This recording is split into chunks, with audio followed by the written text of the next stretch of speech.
We were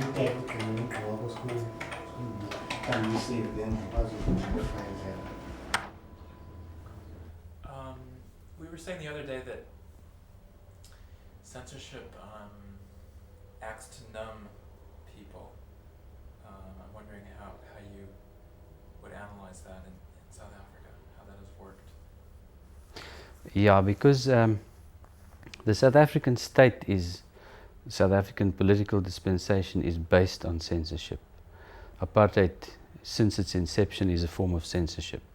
The fact that people are divided, people are not allowed to do certain things, people aren't allowed to live in certain areas, people aren't allowed to say certain things. That is a form of censorship. And if people have been living with this throughout the years, especially, I should say, especially people on the receiving end of this, this would numb them to a certain extent, but that's one kind of numbing. But then the people on the governing side, or people who are supportive of the government, or even people who are supportive of the white parliamentary system, they live in a false world, in a sense. They live in an illusion, because they don't know what's happening to the other people. They don't know where they live. They know basically geographically where they live, but they don't know what's happening to them. They don't know what they experience, how they feel about things.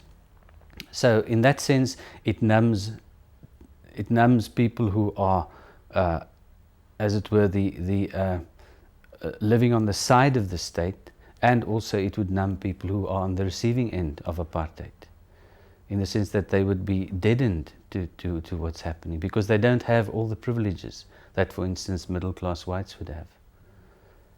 Okay. But I guess,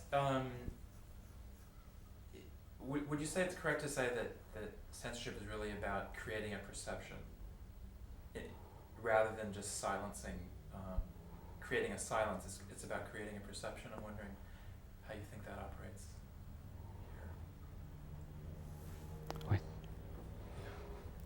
Okay.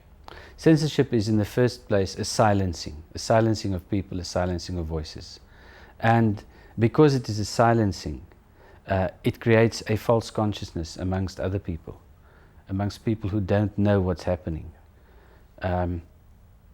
So, yes, it is definitely a silencing of people, and that silencing will eventually cause a false sense of well-being, a sense of not knowing that anything's happening, so therefore nothing is happening.